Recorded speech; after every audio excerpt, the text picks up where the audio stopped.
Mesdames, Mesdemoiselles, Messieurs, bonjour. La plupart des Français se sont réveillés sous un ciel gris ce matin, mais le soleil brille sur la Côte d'Azur. Et c'est enfin une chance pour les pompiers et pour les sauveteurs qui luttaient contre le feu depuis 3 jours. Il n'y a plus un souffle de Mistral et l'on espère que le dernier foyer d'incendie qui subsistait encore dans la région de Tanneron-Mandelieu pourra être éteint d'ici ce soir. La météo pour les Alpes pour le Var et les Alpes-Maritimes prévoit pour cet après-midi un temps doux et ensoleillé avec un léger vent d'est, mais rien de comparable avec le Mistral. Il reste que le bilan de ces incendies du début octobre est sans précédent vraiment, avec 11 morts, une trentaine de blessés, 10 000 hectares de forêts ravagées, des pins et des chênes-lièges, une centaine de villas ou de maisons détruites, des dégâts dont le montant risque d'être plus élevé encore que ceux des incendies de juillet, qui avaient pourtant atteint 25 milliards d'anciens francs.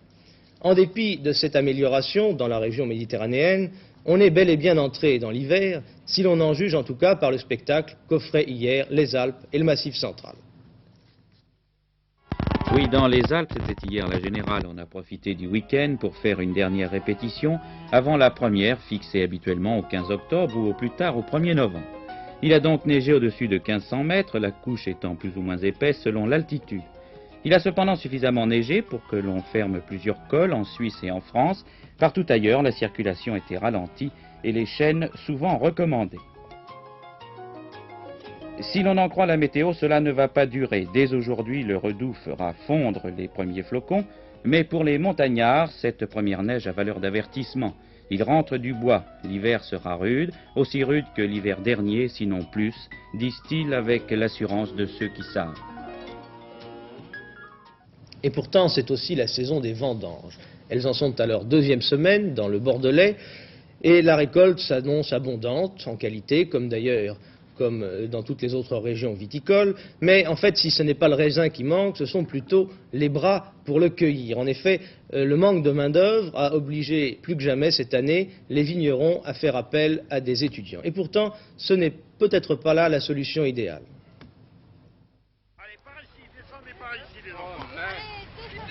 Ils viennent de toute la France, parfois même de l'étranger. Ce ne sont pas des vendangeurs comme tous les autres. L'un sera avocat, l'autre économiste. Ils terminent leurs vacances en travaillant.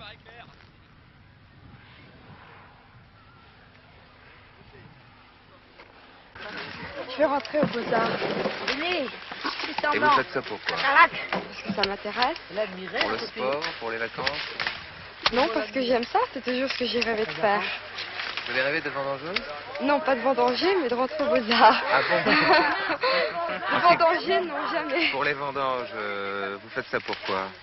D'abord pour me changer les idées, parce que j'ai passé un examen et j'avais peur, alors je voulais vendanger. C'est dur? Comment? C'est dur? Ça fait très mal aux épaules surtout, et ça c'est lourd, mais c'est tellement difficile. C'est beaucoup plus fatigant de couper en fait. Vous êtes étudiante? Oui. Pourquoi? Je fais Hippocane. Hippocane. Vous avez Avec quel âge? J'ai 18 ans. Et vous faites les vendanges pour vous détendre? Non, parce que je savais pas très bien quoi faire pour finir mes vacances, et puis je voulais voir ce que c'était un peu l'ambiance des vendanges, et puis également un peu pour gagner un peu d'argent de poche. Vous êtes étudiant également? Oui, je suis étudiant, tout droit. Je suis hollandais. Hollandais. Vous êtes hollandais? Oui. Et vous venez ici passer vos vacances? Oui, je viens de finir mes examens avec succès, alors je connais très bien la famille Sabourin. Et les vendanges pour vous, c'est quoi? C'est une vacance. Vacances peut-être, mais le but principal, c'est de gagner un peu d'argent. Actuellement, en France, les viticulteurs doivent payer plus cher leurs ouvriers espagnols ou portugais. Réticents au début, ils emploient maintenant les étudiants. Dans quelle proportion, un tiers ou un quart pour le Bordelais, il est difficile de le dire, car souvent, c'est une main-d'œuvre qu'on ne déclare pas. Vous gagnez combien par jour? 1800 francs. 1800 francs. Et combien de l'heure? Combien de l'heure Vous divisez par 8,5. Voilà. 2 francs 50 à peu près. C'est encore moins que le SMIC. Il va se poser là un problème pour conserver l'auréole du vin et pour avoir des vendanges détendues. Il sera difficile à un propriétaire de payer assez cher tout en laissant une atmosphère de détente et de joie. Si bien que certains, à ce moment-là, peuvent très valablement envisager la machine à vendanger, qui sera certainement un jour très au point. C'est une autre solution, ça. Est-ce que le vin sera bon cette année? Puissant, généreux, de la couleur, une certaine fermeté, et surtout, il faut savoir le boire. Voilà. Ce sont des choses qui s'apprennent peut-être. La semaine politique qui s'ouvre s'annonce assez chargée. Dès demain, l'Assemblée nationale va engager la discussion du projet de loi-programme militaire, et puis on va beaucoup parler encore de la préparation des prochaines élections municipales. Plusieurs formations politiques tiendront des réunions sur ce thème en fin de semaine, et samedi et dimanche dernier, hier et avant-hier déjà, le conseil politique du Centre démocrate de M. Jean Le Canuet a pris position. Le Centre démocrate annonce qu'il participera à des alliances très larges en fonction des circonstances locales, mais sauf avec les communistes. Au passage, les amis de M. Le Canuet ont confirmé leur refus de se joindre à l'actuelle majorité, car, disent-ils, le fait majoritaire conduirait au parti unique sans contrôle ni sanction. Enfin, je vous rappelle que c'est demain que le président de la République et Mme Pompidou prendront l'avion pour Moscou. Leur visite officielle en Union soviétique durera une semaine, et jeudi, M. Pompidou pourrait, dit-on, assister au lancement d'un engin soviétique de la base spatiale de Baïkonour. Proche-Orient, eh bien, la vie est redevenue normale dans les rues du Caire, tandis que l'on assiste à une intense activité politique pour préparer la succession du président Nasser. Jean-Pierre Anquery. Après le déferlement populaire des obsèques, maintenant que Nasser repose sous une dalle de pierre de sa mosquée, le Caire retrouve un calme apparent, même si l'émotion reste vive. Sur une place de la capitale va être érigée une statue du Raïs et, est-ce un symbole, l'avenue Ramsès II prendrait bientôt le nom d'avenue Nasser. Mais si la rue est calme, les dirigeants égyptiens tiennent fébrilement réunion après réunion pour essayer de désigner leur futur président. Aujourd'hui, c'est le comité central de l'Union socialiste arabe qui siège. Demain, ce sera l'Assemblée nationale. Hier, c'était le Conseil des ministres. 3 noms reviennent le plus souvent sur les lèvres des observateurs. Anwar el-Sadat, actuel président par intérim. Ali Sabri, favorable à Moscou. Zakaria Mohiddine, favorable aux États-Unis. Oui, nous vous avons beaucoup parlé depuis quelques jours de la succession du président Nasser. Nous vous en parlerons encore. Et nous avons pensé que pour vous aider à vous y retrouver un peu dans les institutions, dans les mécanismes égyptiens, on pourrait vous présenter ces institutions grâce à un tableau que voici. Il y a en fait deux institutions parallèles. Il y a les institutions proprement dites, chapeautées par la présidence, avec un conseil des ministres et une assemblée nationale, c'est tout à fait comme en France. Et il y a d'autre part la structure parallèle du parti, avec un comité exécutif de 8 membres, un comité central de 150 membres. Tout cela regroupe donc les organismes dirigeants du parti unique égyptien, l'Union socialiste arabe. Alors qu'est-ce qui se passe? Eh bien, le Conseil des ministres a convoqué pour demain l'Assemblée nationale. En effet, c'est l'Assemblée nationale qui doit en principe désigner un candidat à la succession du président Nasser par une majorité de 2/3 des suffrages au premier tour. Ce candidat, une fois désigné par l'Assemblée, est soumis au peuple par référendum, et là aussi le peuple doit approuver le choix de l'Assemblée par une majorité des 2/3. Pour le cas où cette majorité ne serait pas atteinte, on procéderait à un deuxième tour, en recommençant de nouveau Assemblée, référendum, mais cette fois-ci il suffirait que le candidat obtienne la majorité absolue. Alors, parallèlement à ces structures d'institutions, il y a les structures du parti, avec le comité exécutif qui a siégé lui aussi pendant le week-end et qui a convoqué pour ce soir le comité central de 150 membres. En théorie, les discussions sont tout à fait distinctes, le parti n'est pas le gouvernement, mais en réalité, tout le monde sait très bien que les discussions qui auront lieu ce soir au comité central auront une importance sur les débats et le choix de l'Assemblée nationale. Voilà donc comment se présentent les institutions égyptiennes et l'organisation du parti pour préparer cette succession du président Nasser. La tournée européenne du président Richard Nixon s'achève ce soir par un entretien avec le chef de l'État irlandais, M. de Valera. 800 personnes ont manifesté hier devant l'ambassade des États-Unis à Dublin en agitant des drapeaux du Viet Cong. Et pourtant, le matin même, le président Nixon avait reçu les négociateurs américains qui discutent depuis des mois à Paris avec les représentants du Viet Cong et du Nord-Vietnam. Et à l'issue de cet entretien, M. Richard Nixon aurait décidé de faire de nouvelles propositions pour tenter de faire sortir de l'impasse les négociations de Paris. C'est du moins ce qu'affirme son entourage. Et M. Georges Pompidou en saura peut-être davantage que nous dès cet après-midi, car il doit recevoir à 4 heures l'ambassadeur des États-Unis à Paris qui a demandé à le rencontrer. C'est peut-être pour parler du voyage du président français en Union soviétique, mais peut-être aussi pour donner à M. Pompidou des indications sur les nouvelles intentions du président Nixon. Edward Kennedy ne sera pas candidat aux élections présidentielles de 1972. Il l'a annoncé hier en expliquant qu'il avait pris cette décision en raison de ses obligations familiales envers ses enfants et aussi envers les enfants de John et Robert Kennedy, ses deux frères qui ont été assassinés.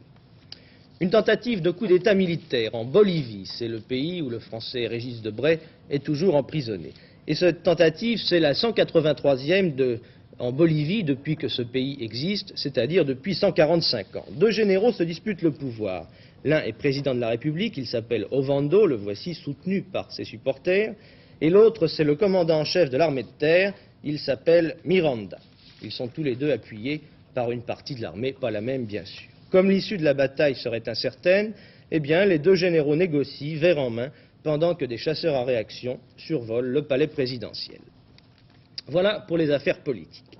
Nous revenons en France, et plus précisément au Havre, où l'on a célébré hier un petit événement. Pour la première fois, le port du Havre a accueilli un pétrolier géant, son premier pétrolier géant. Les pétroliers géants sont en fait en train de changer la vie des marins. Ils posent des problèmes, car ils sont si gros qu'ils peuvent rarement faire escale dans les ports. La vie à bord est donc particulière, et c'est cet aspect du monde de demain, peut-on dire, que Jean-Pierre Lannes nous fait découvrir à bord du plus gros pétrolier français, l'Émeraude, qui appartient à la Compagnie française des pétroles. Vu du large, le pétrolier n'est peut-être pas très impressionnant. C'est pourtant le plus grand navire de ce type construit actuellement en France. Longueur 330 mètres, largeur 49 mètres, poids total 250 000 tonnes. Mais plus loin que ces chiffres, monter sur le pont, c'est évoquer bien des problèmes. Problèmes humains, ces hommes vivent 4 mois consécutifs dans un isolement total. Problèmes économiques, ce pétrolier vaut 12 milliards d'anciens francs, il est pourtant rentable, certaines sociétés privées peuvent l'amortir en une seule année.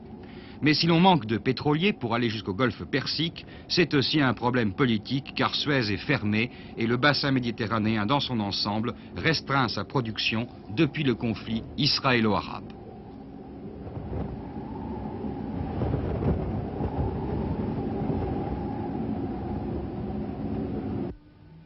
Une atmosphère feutrée.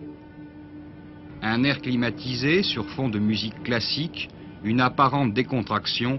2 hommes seulement sont nécessaires sur la passerelle pour guider ces 240 000 tonnes. La raison, un automatisme presque total, comme sur un avion de ligne. 6 étages plus bas, la machine. Et dans cet immeuble, une pièce est réservée au contrôle. Devant son pupitre, un seul homme, l'officier mécanicien, est responsable des 33 000 chevaux qu'entraîne la turbine. Plus de graisseurs, sur un pétrolier moderne, juste quelques hommes d'entretien hautement spécialisés. Cet arbre doit tourner pendant des milliers d'heures, sans panne, sans interruption.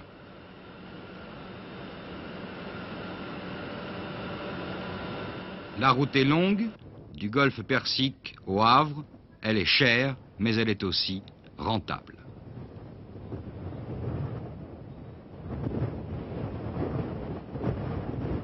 Commandant, pourquoi et comment est-on arrivé à ce gigantisque, à ces 220 000 tonnes, 230 000 tonnes de pétrole?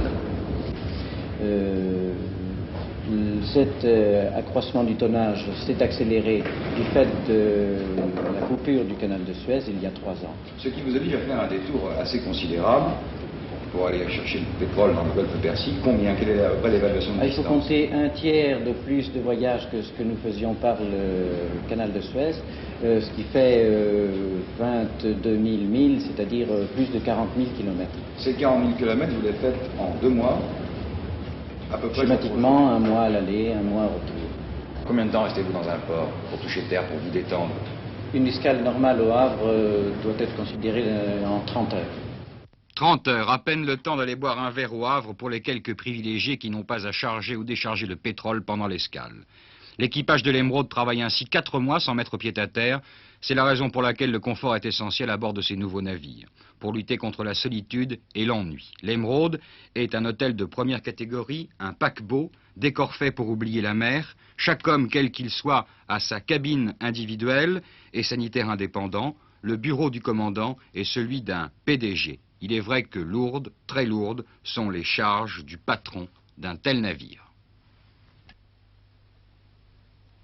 Quels sont les principaux problèmes que pose quand même la taille de ces bâtiments pour vous, en tant que commandant précisément, essentiellement?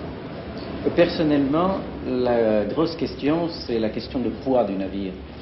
Le poids et la corrélative, c'est-à-dire la question d'arrêter le navire. Combien de temps peut-on mettre pour arrêter cette masse de plus de 220 000 tonnes qui marche à 16 nœuds à 32 km/h? Aux essais et dans les conditions les plus favorables, il faut compter 20 et quelques minutes pour stopper le navire. Ce qui nous fait parcourir 5700 mètres. Sous la quille du pétrolier, par exemple au Havre, combien vous reste-t-il d'eau? Il reste 1 mètre. Combien? 1 mètre. Alors pour vous, un pétrolier d'1 million de tonnes est une chose possible dans les 15 ou 20 ans à venir? Actuellement, des études sont faites pour le pétrolier d'1 million de tonnes. La question, c'est beaucoup la question portuaire, qui est évidemment très longue à réaliser. Mais il n'y a pas de raison qu'un jour ou l'autre, il ne soit pas réalisé. Et nous irons comme ça. Jusqu'à un pétrolier 2 fois plus gros que l'Émeraude. Je pense. Oui, en France, 3 ports sont prévus pour accueillir les pétroliers géants. Le Havre, le Verdon, qui est l'avant-port de Bordeaux, à l'estuaire de la Gironde, et Fos, près de Marseille. Nous restons dans les bateaux, mais en changeant complètement de format, du pétrolier géant au coq de noix, du plus gros au plus petit, le salon du bateau d'occasion dans le port de Cannes-Mandelieu. C'est le 3e salon international du bateau d'occasion. Il se tient actuellement au port de Mandelieu-La Napoule. 350 bateaux représentant 3 milliards de francs légers. C'est en importance le 2e salon nautique de France de l'année. Et puisqu'occasion il y a, on peut d'ailleurs essayer avant d'acheter. On achète, comme l'explique à nos camarades de Nice, Monsieur Juste, président de la Fédération française des industries nautiques. Bien, l'occasion est un marché qui se développe chaque année un peu plus. L'année dernière, il y a eu environ 16 000 bateaux de vendus d'occasion et je pense que cette année, ce chiffre sera porté à peu près à 20 000. C'est vous dire tout de même l'importance de ce marché. Il était donc nécessaire de créer des salons du bateau de l'occasion et d'organiser ce marché. Oui, sur un plan maintenant un peu plus général, quelle a été la vente à l'étranger et la vente en France du bateau? Eh bien, pour les constructeurs français, nous avons eu sur le marché intérieur une certaine récession cette année, due en particulier aux restrictions de crédit. Et beaucoup de constructeurs se sont lancés vers l'exportation, certains atteignant d'ailleurs un chiffre d'affaires à l'exportation de l'ordre de 70% de leur chiffre d'affaires global. Ce qui n'est tout de même pas une bonne solution pour l'avenir, car il est indispensable d'avoir un marché intérieur sûr si l'on veut pouvoir tenir à l'exportation. C'est un peu l'image de l'automobile. C'est un peu l'image de l'automobile, exactement. Ce salon du bateau d'occasion de Mandelieu à Napoule est en quelque sorte une avant-première. Bien, je pense que cette année, plus que les autres années, ce salon est une avant-première du 10e salon international de la navigation de plaisance qui se tiendra en janvier au Palais du CNIT à Paris.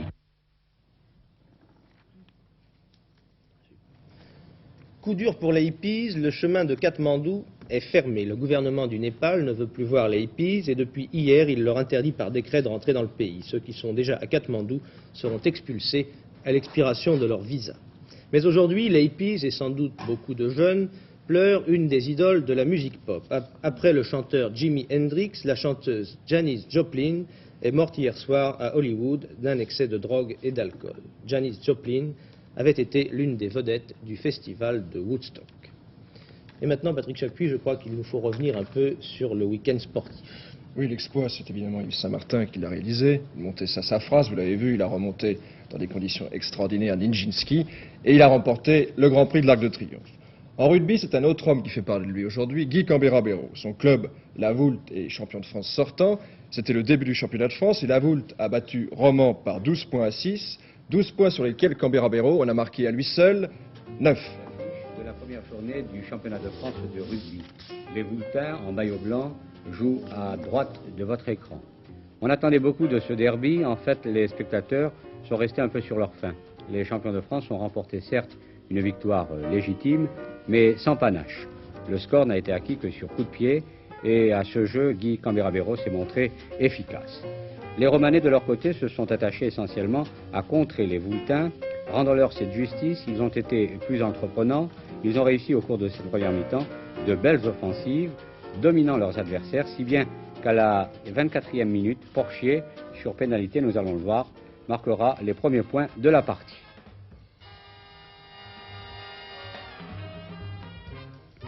Voici le coup de pied de Porchier qui ouvre le score.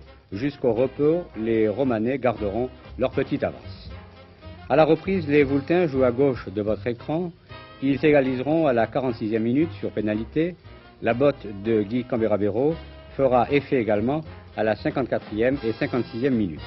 Les Voultins se heurtent à une solide défense et on peut dire que la seconde mi-temps a été pour l'essentiel un duel de long dégagement entre les arrières Guy Camberabero et Minia Cabal. À la 75e minute, un drop de Roux et la Voulte l'emporte sur le score de 12 à 6. Voici l'un des pénalités de la Voulte.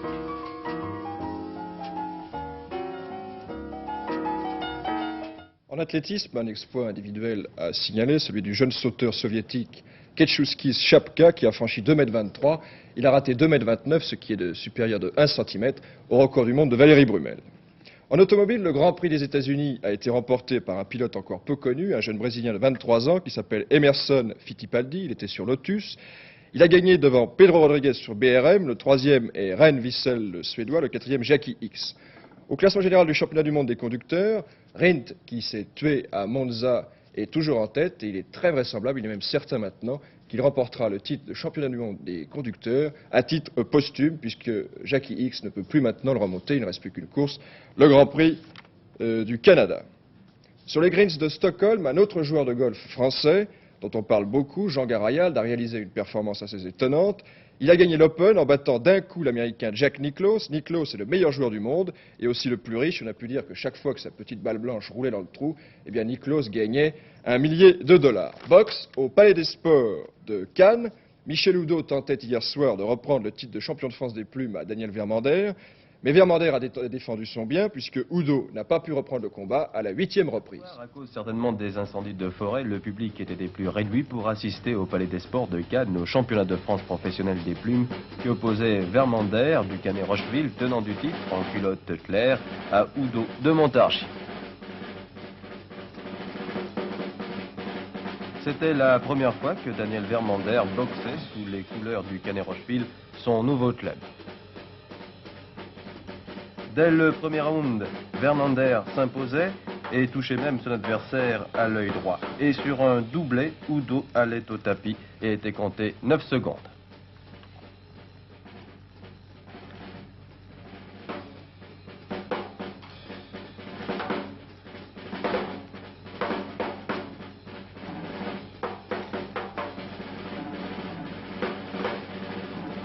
À la deuxième reprise, Oudot touchait à nouveau à l'arcade, saignait de plus en plus, mais se défendait avec courage. Au cours de la troisième et quatrième reprise, il réussissait à tenir à distance Vermander. Oudot, marqué durement au visage, continuait à lutter, mais on pouvait dès lors penser que ce combat se terminerait avant la limite.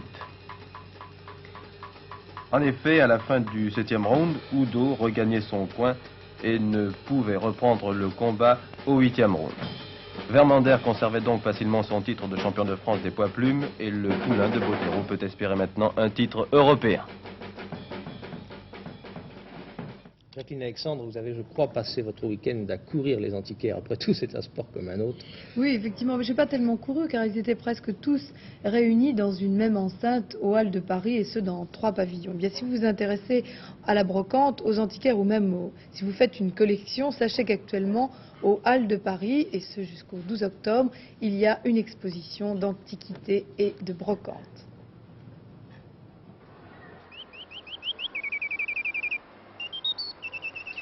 Une semaine après l'inauguration de la Biennale des antiquaires au Grand Palais, les Halles ouvrent leurs portes aux antiquaires et aux brocanteurs. Et ce, pour la deuxième et peut-être dernière fois, avant que les Halles ne soient rasées pour faire place à une station de métro express.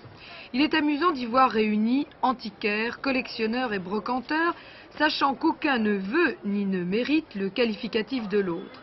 Comme ils s'accordent tous à le dire, le côté passionnant de leur métier, c'est l'achat, la recherche de l'objet, et c'est en cela que leurs professions sont si différentes. Tout d'abord, comment achète un antiquaire? C'est plus intéressant d'acheter que de vendre. C'est le plaisir d'un antiquaire, c'est d'acheter. Qui vend encore ces beaux meubles? Beaucoup de gens, vous savez, il y a toujours, la France est très riche d'abord. Alors vous avez des familles qui s'éteignent, des héritiers qui n'ont plus assez d'argent pour garder de belles choses, et c'est eux qui vendent. Alors dans les successions, dans les ventes publiques où je n'achète jamais, parce que je n'ai pas le temps d'y aller, j'achète comme ça, par relation, où on me signale quelque chose, un confrère aimable quelquefois.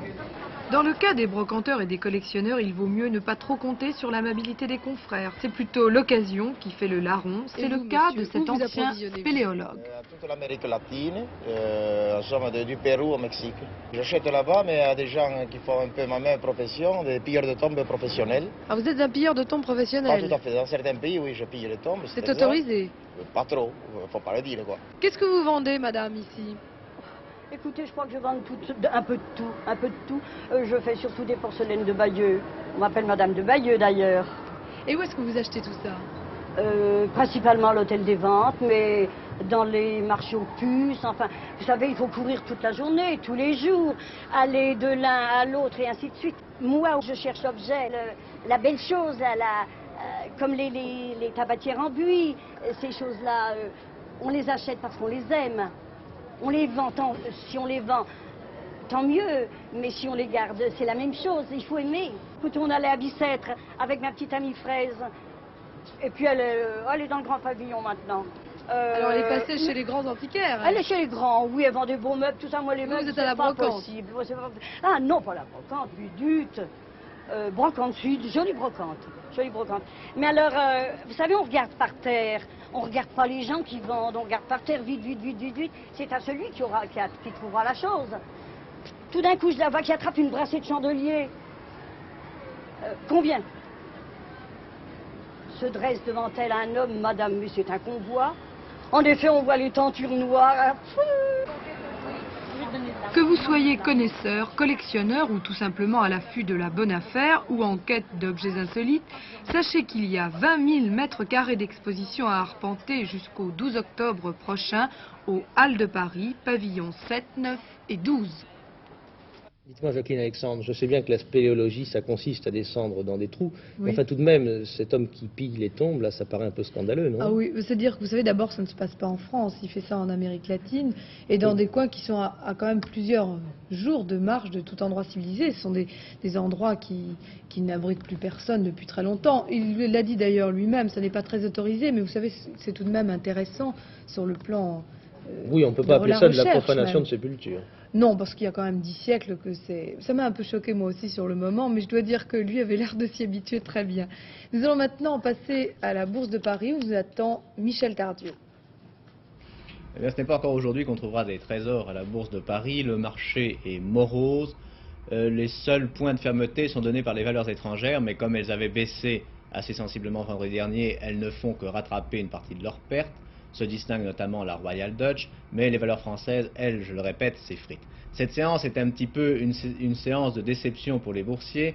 La semaine dernière, après l'annonce par M. Valéry Giscard d'Estaing d'un assouplissement des mesures concernant le crédit à la consommation, vous savez notamment pour les ventes d'automobiles, beaucoup de financiers avaient cru qu'on allait assister à une suppression complète des derniers vestiges de l'encadrement du crédit et que les banques allaient retrouver toute leur liberté. Et puis certains boursiers avaient cru aussi qu'on allait supprimer le contrôle des changes et que là encore on allait retrouver toute sa liberté. Eh bien je crois que c'était allé un peu vite en besogne et aujourd'hui eh bien on paye ces illusions et la bourse est plutôt terne et morose.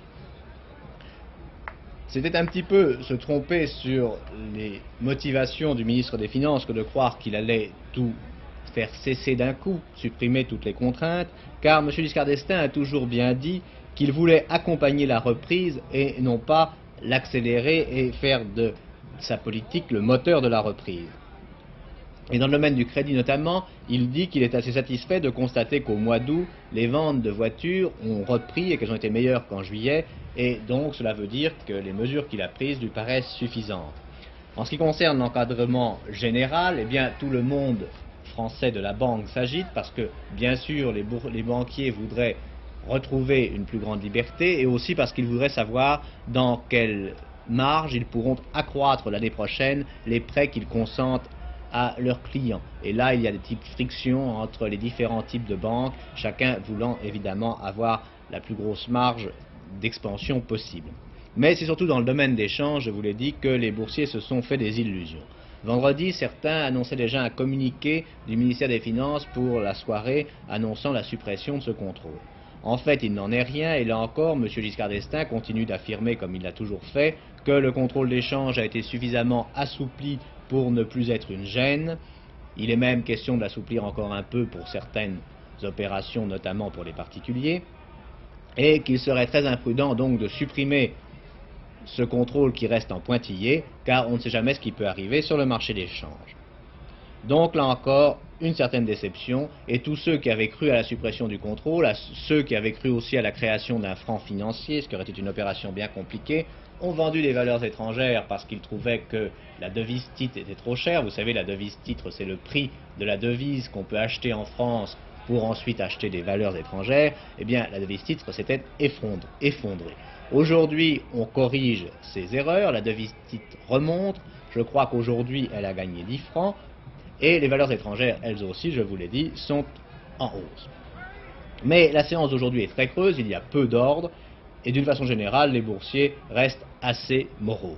Monsieur Jacques Merlin, le président du Crédit Commercial de France, a essayé d'expliquer un peu la morosité de la bourse, et il l'a fait vendredi devant l'Assemblée générale de sa société, en critiquant la politique du gouvernement et en prononçant un véritable réquisitoire tout à la fois contre la dévaluation de la monnaie, la non-réévaluation des bilans, l'accroissement des impôts, les avantages consentis aux entreprises nationalisées et toute une série d'autres mesures qui dépendent directement du gouvernement. Bien sûr, il y a certainement du vrai dans ce qu'a dit M. Merlin, mais je crois très profondément que la bourse restera morose tant que le prix de l'argent restera élevé et il ne faut pas s'attendre à un redémarrage brutal tant que précisément la désescalade sur les taux d'intérêt ne se précise pas plus qu'elle ne le fait à l'heure actuelle. Vous avez vu que sur le marché de l'or, on était en légère hausse parce qu'on a monté à Londres ce matin. Et voilà, je crois, ce qu'on pouvait dire. Voilà, revoilà le marché de l'or. Vous n'avez pas le lingot, mais le lingot a pris... Je crois que le lingot avait pris 10 francs. Je n'ai plus les cours exacts en tête. Je ne sais pas pourquoi le tableau n'est pas allumé pour l'or. On a que les pièces. Voici ce qu'on peut dire sur la séance d'aujourd'hui. Ici, la Bourse de Paris. À vous, Jacqueline Alexandre. Merci Michel Tardieu. Merci, mesdames, mesdemoiselles, messieurs, de nous avoir écoutés. À demain.